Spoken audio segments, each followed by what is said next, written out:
We hear all the time in the news about the threat of Asian carp, the threat to the Great Lakes and our waterways. Tonight at John Ball Zoo, there is an educational workshop just about that.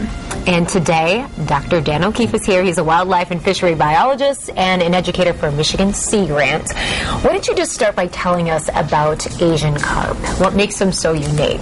Well, they're a filter feeder, and most of our fish are not filter feeders, certainly when they get big. Most of our small fish eat plankton, and as they get larger, they switch to other food sources. Well, the carp grow huge just eating our plankton, Right. So people are really worried that they may starve out the young of our sport fish and the prey fish that our sport fish need for food when they get bigger. So that's what the big issue is, that they disrupt the ecosystem by squeezing out some of those other fish species. That's part of it, but we have another dimension to the silver carp. There's really two species people are most concerned about, the silver carp and the bighead carp. They get lumped together as Asian carp, but the silver carp is the jumper that you see.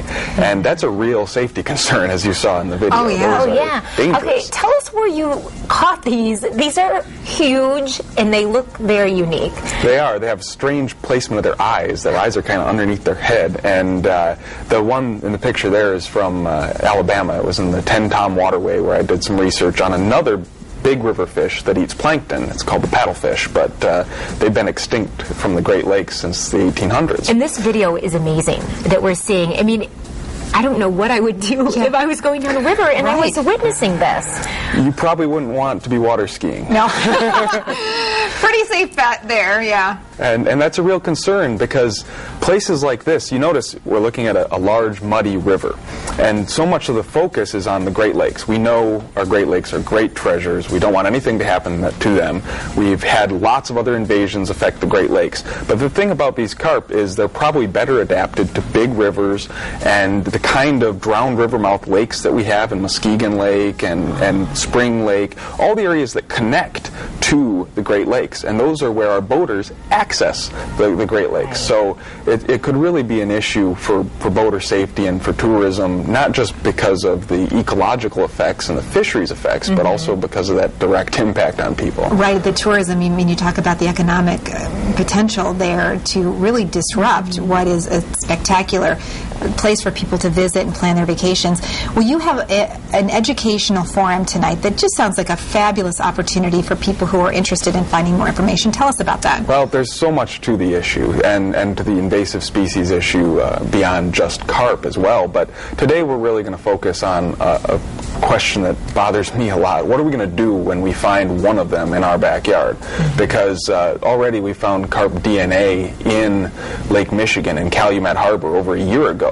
So it's really just a matter of time, most likely, before we find an Asian carp in a place like the Grand River.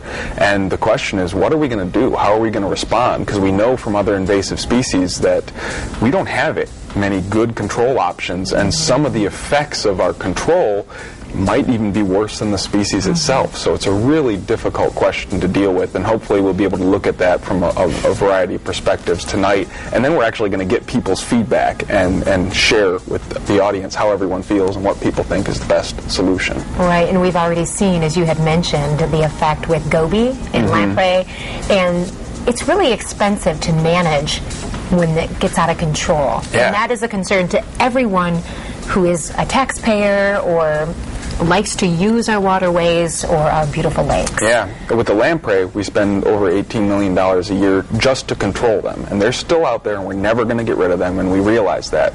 With the goby that's pictured there, we don't have any means of control. They're so abundant.